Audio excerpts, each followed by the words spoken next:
ሰላም ወዲ ቤተሰቦች እንዴት ናችሁልኝ? የጌታችን የመድኃኒታችን ኢየሱስ ክርስቶስ ጸጋና ሰላም በሁላችን ላይ ይሁን። እግዚአብሔር አምላክ ሰላም ከሁላችንም ጋር ይሁን። ዛሬ እንግዲህ የምናገርበት ርዕስ ልጆቻችሁን ለታቦት ወይም ደግሞ ለቅዱሳን መላእክት፣ ለቅዱሳን ሰማዕታት፣ ጻድቃን መስጠት ጥቅሙና የምታተርፉበት ነገር ምንድነው የሚለው ነገር ከራሴ ታሪክ ተነስቼ እንግዲህ የምናገር ይሆናል። ይሄንን ቻናል ሰብስክራይብ ማድረጋችሁ እንዳትረሱ፣ ቪዲዮንም ላይክ በማድረግ ጀምሩ። ሐሳብ አስተያየታችሁን በኮሜንት አስቀምጡልኝ። ተከታተሉኝ።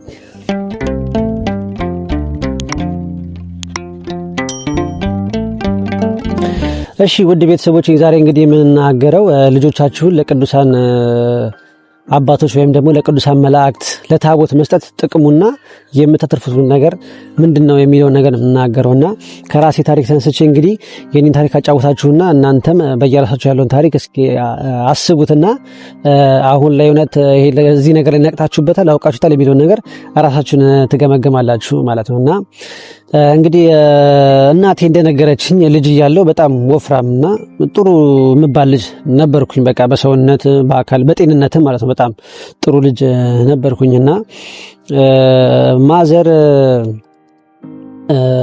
አራስ በነበረችበት ጊዜ እኔም ሕፃን ልጅ አራስ እያለሁኝ ማለት ነው እንግዲህ አንዲት የቡዳ ዛር መንፈስ ያለባት ሴት መታ ማዘርን እንግዲህ ትጠይቃታለች ማለት ነው።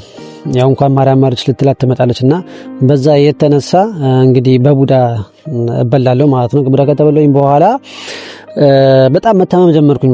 በጣም መታመም ጀመርኩኝ። ቀን በቀን በሽታ ነው አለችኝ ማዘር። ቀን በቀን እታመማለሁ እና እዚች ጋር ምልክት አለችብኝና እጢ ወጥቶብኝ ነበር። በጣም ትልቅ እጢ ማቶና በጣም ሰቃይ ነበረ እና ያልወሰዱኝ ሆስፒታል የለም፣ ያልወሰዱኝ ቦታ የለምና ማዘር በጣም ይደክማትና በዚህ ነገር በጣም እንግዲህ ለፍታ ብዙ ነገር ያልሞከረችው ነገር የለም። መዳን አልቻልኩም ማለት ነው። ቀን በቀን ስቃይ ሆነ ስራዬ ማለት ነውና እንግዲህ ቅዱስ ገብርኤል ቤተክርስቲያን ትሄድና መጀመሪያም ክርስትና ስነሳም ለቅዱስ ገብርኤል የሰጠችኝና በነገራችን ላይ ከዛ ቅዱስ ገብርኤል ቤተክርስቲያን ትሄድና ቤተክርስቲያን በር ላይ እንግዲህ ታስቀምጠኝና ቅዱስ ገብርኤል የሰጠኝ አንተነ ወይ አድንልኝ ወይ ግደልልኝ ብላ አስቀምጣኝ ማልቀስ ትጀምራለች ማለት ነው።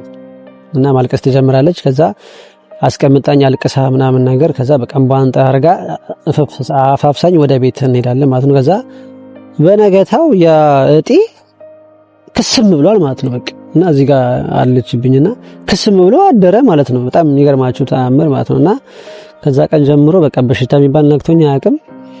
የታመምኩበትን ጊዜ ራሱ አላስታውስም። እንደዚህ በከባድ ደረጃ የታመምኩበትን ጊዜ አላስታውስም ማለት ነውና ማዘር ሁሉ ጊዜ አንተ የገብርኤል ልጅ ነህ እያለች ትነግረኝ ነበረ። እውቀቱ ኖሯት ስለ ቃሉ ባታስተምረኝም እውቀቱ ኖሯት ስለ ቅዱስ ገብርኤል መልአክ ባታስተምረኝም ባታስረዳኝም ግን ብዙ ጊዜ አንተ የገብርኤል ልጅ ነህ የገብርኤል ባሪያ ማን እያለች በጣም ትጠራኝ ነበረ ማለት ነውና ካደኩኝ በኋላ ከማስተዋወስ የምችለው ማለት ነው ካደኩኝ በኋላ ቅዱስ ገብርኤል በጣም ከብዙ ነገር ነበር የጠበቀኝ። በጣም ከብዙ ነገር ማለት ነው። እንጃ ይሄን ነው ብዬ የምላችሁ ነገር የለም ማለት ነው። ለቅዱስ ገብርኤል ማውራት አልችልም።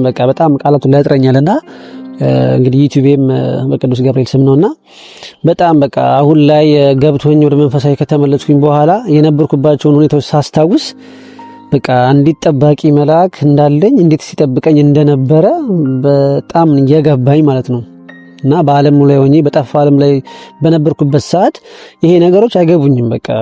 ዝም ብሎ ይሆናል አይደል? አጋጣሚ ስለሆነ ይመስለኝ እንጂ እውነት ቅዱስ ገብርኤል እየጠበቀኝ ምናምን አይመስለኝም ነበረ ማለት ነው። በጣም ከብዙ አደጋ ጠብቆኛል። በጣም የሚገርማችሁ ኢቭን ጓደኞቼ የሆነ ሰዓት ላይ ከ7 ዓመት በፊት የነበሩት አብዛኛው ጓደኞቼ ሱሰኞች ነበሩ። የሚገርማችሁ በጣም ሱሰኞች ውስጥ የነበሩ ጓደኞች ነበሩኝና የሚገርማችሁ ከነሱ መሃል እኔ ብቻ ነበርኩ ምንም ሱስም አላደረገው። አብሬያቸው እውላለሁ፣ አብሬያቸው እጫወታለሁ፣ አብሬያቸው እውላለሁ፣ ብዙ ነገር አደርጋለሁ። ግን አንድም ቀን የሚገርማችሁ ነገር በሱስ ተነክሬ አላውቅም። በህይወቴ ሱስ የሚባል ነክቶኝ አያውቅም። ባለፈው ቪዲዮ ያሳይቻችኋለሁ ምን አይነት ህይወት እንደነበርኩኝ። ጸጉሬ ራስታ ነበረ። በጣም ሙዚቃ ወዳለሁ ምናምን ነገር በጣም የሌለ ነገር ውስጥ ያለሁት ምናምን ዳንስ ወዳለሁ ምናምን ግን ሱስ አንዳችም ነገር የለብኝም። የሚገርማችሁ ነገር ማለት ነው በቃ በሱስ ምክንያት በቃ ምንም በቃ ዞር አልወድም ሁላ እንደው በቃ ጓደኞቼ እንደው በጣም መከራቸው ነበር በእንደዚህ ነው ጉዳይ ላይ ማለት ነውና በቃ ቅዱስ ገብርኤል በቃ በየሄድኩበት ቦታ ሁሉ በጣም ይከተለኝ ነበር። አሁን ደግሞ ማስታወሰው ብቻ ነው የምነግራችሁ ማስታወሰው ማለት ነውና ኮንሰርት ገብቼ ይገርማችኋል ኮንሰርት ጓደኞቼ ጋር ገብቼ ምናምን እነሱ ሲጨፍሩ ምናምን ነገር በቃ ግራ አጋባሉ እንደዛ ያለው ሰዎቹ ምናምን እዚህ ግን ምን አደርጋለሁ ምንድነው የምሰራው ተይኩ ነገር ትክክል አይደለም ይለኛል ውስጤ ማለት ነው ይለኛል ውስጤ ግን አላቆም ከሰተ መንፈሳዊነት አላቅ መዝሙር አላዳምጥ አልጸልይ አልጾም አልሰግድ ግን በቃ ምን ልበላችሁ ውስጤ የወቅተኝ ምናምን ነገር ነበር ማለት ነውና በቃ የጠበቀኝን አጠባበቅ ልነግራችሁ አልችልም ማለት ነው በጣም በቃ እቺ ትንሿ የማስታውሳት ነች በጣም እንግዲህ ከማይታይ ነገር ደግሞ የጠበቀኝን ነገር አስቡት በጣም ሁለት ጊዜ ከመኪና አደጋ ተርፌያለሁ ማለት ነው አንድ ጊዜ ወደ ቃሊቲ የሄድኩኝ መንጃ ፈቃድ ልፈተን አንድ ሞተረኛ በሚኒባስ ውስጥ ለገብቶ ሚኒባሱ በላይ እንደዚህ ሄዶ ማለት ነው ከዛ ከግንብ ጋር ጋጭቶት ምናምን ነው የተረፍነው ማለት ነው ሁለተኛ ጊዜ ደግሞ ከቤቴ ወጥቼ መዳና ቤተክርስቲያን ፊት ለፊት ጋር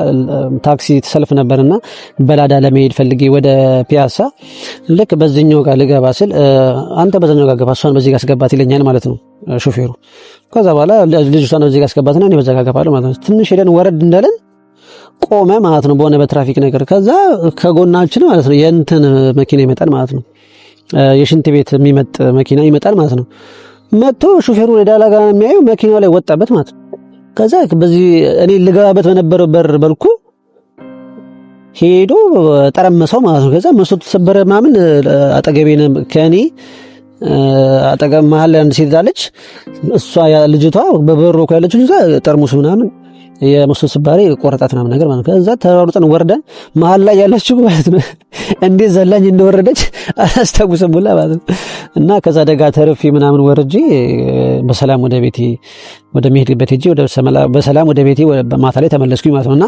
በትንሹ ማስታወሰው ነገር ይሄ ነው በቃ እና ባላቀውም ባላከብሮም በወር ጠብቄ ሻማ ባላከብርለትም ግን ቅዱስ ገብርኤል ከኔ ጋር ነበር ሲጠብቀኝ ነበር ከገባኝ በኋላ በቃ እግዚአብሔር አምላክ ታምሩን ከገለጠልኝ በኋላ በተለይ ደግሞ በመናፍስቱ ዓለም ዙሪያ ያለው ነገር ሲገባኝ መንፈስ ሲጋለጥልኝ ምን ስል ገባኝ ማለት ቅዱስ ገብርኤል እያንዳንዱ እርምጃዬ ላይ እያንዳንዱ ሁኔታዬ ላይ ሲከተለኝ እንደነበረ ገባኝ ማለት ነው እና በቃ ምን ልበላችሁ ቤተሰቦቼን ከማመሰግንበት ነገር በቃ ቤተሰቦቼ ምንም አይወርሽኝ ግን ለቅዱስ ገብርኤል ስለሰጡኝ በቃ አመሰግናቸዋለሁ ያልኳቸው ራሱ ማለት ነው በጣም በቃ እኔ ቤተሰቦቼን ምንም አልፈልግ አሁን ላይ ሳስበው ምንም አልጠይቃቸው እንኳንም ለቅዱስ ገብርኤል ሰጡኝ ይላል ማለት ነው እና ምን ልላችሁ ፈልጌ ነው በርግጥ የቤተ ክርስቲያን ስርዓቱ ለሰው መስጠት ነው ለሰው ተሰጣላችሁ ከዛ ያ ሰው ኃላፊነት ይወስዳል እንግዲህ አብራጣት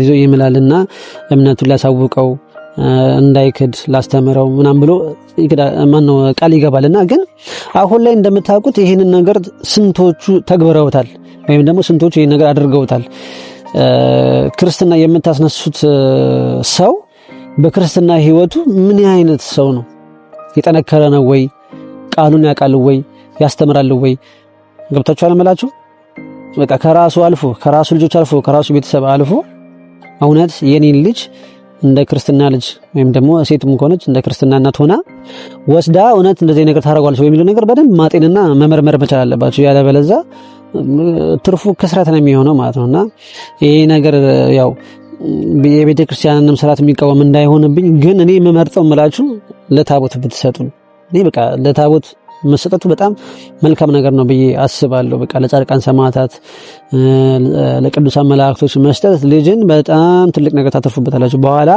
መጨረሻ ላይ መዳኛው እርሱ ይሆናል ማለት ነው አሁን ላይ ደግሞ የነቃን ሰዎች በመናፍስቱ ዓለም የነቃን ሰዎች ደግሞ በደንብ ልጆችን በደንብ ማስተማር ልክ አሁን ለምሳሌ ለቅዱስ ገብርኤል ወይም ለቅዱስ ሚካኤል አንድ ልጃችሁን ከሰጣችሁ ያንን ልጅ ማስተማር ልክ ነፍስ ካወቀበት ጀምሮ በወር በ12 ሻማ እንዲያበራ ማድረግ ገብርኤልም እንኳን በ19 ሻማ እንዲያበራ ማድረግ ስለ ቅዱስ ገብርኤል ተአምር መንገር ስለ ቅዱስ ሚካኤል ተአምር መንገር ከተወሰነ በቃ ማንበብ ከቻለበት ሰዓት ጀምሮ እንትን ማለት ነው ድርሳኑ እንዲያነብ መልካውን እንዲያነብ ማድረግ ቅዱስ ሚካኤልን የቅዱስ ገብርኤልን መዝሙር እንዲሰማ ያደረጋችሁ በቃ መንፈሳዊ ነገር ላይ ብቻ እንዲያተኩር ግን አባቱ እሱ እንደሆነ እሱ እንደሚጠብቀው እየመሰከራችሁለት ልጃችሁን ማሳደግ ማለት ነው። አሁን ከዚህ በኋላ ያለው ጄኔሬሽን እንደዚህ ነው ማድረግ ያለብን። አንደኛ ያጣነው ነገር አለ። ምናልባት የኛ ቤተሰቦች በስራ ምክንያት እኛ ለማብላት ሲሉ ለማጠጣት ሲሉ በጣም ብዙ ዋጋ ከፍለዋል።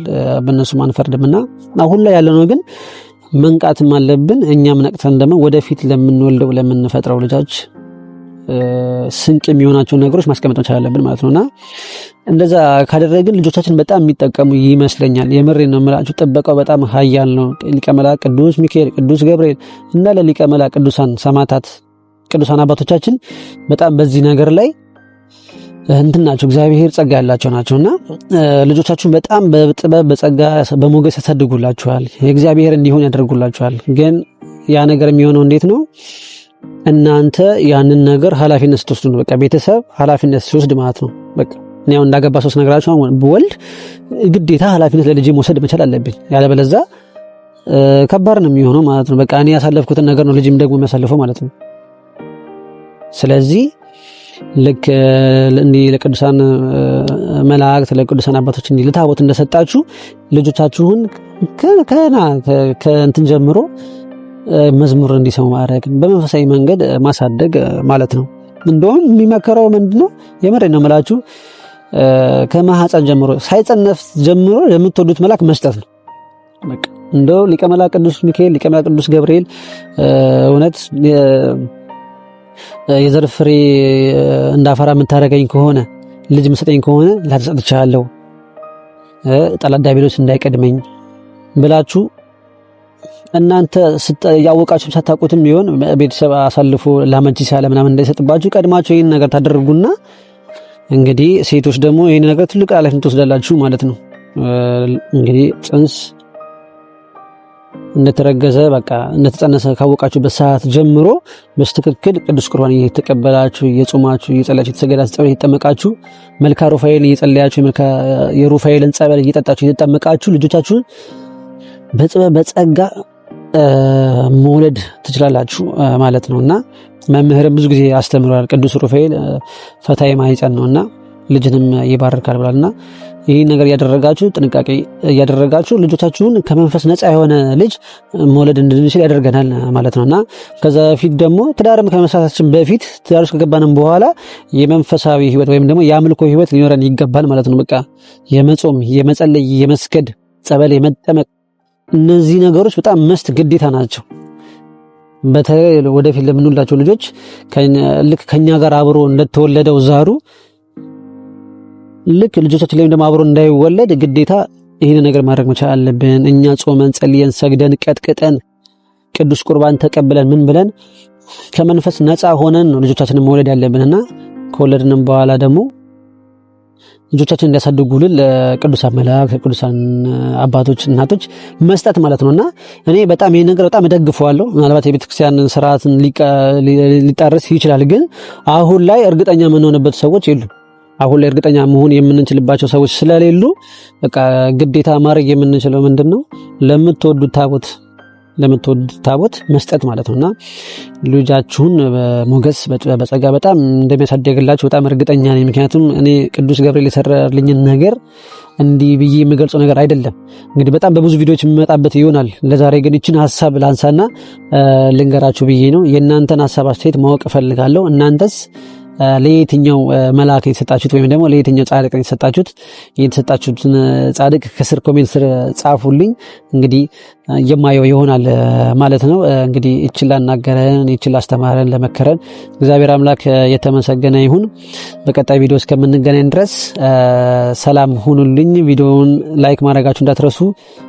ከምንም በላይ ሼር እና ሰብስክራይብ ደግሞ በጣም ያስፈልገኛል። ገና ታዳጊ አካውንት ስለሆነ ያለኝ ማለት ነው። እግዚአብሔር አምላክ ከሁላችን ጋር ይሁን። በቀጣይ ቪዲዮ እስከምንገናኝ ሰላም ቆዩኝ።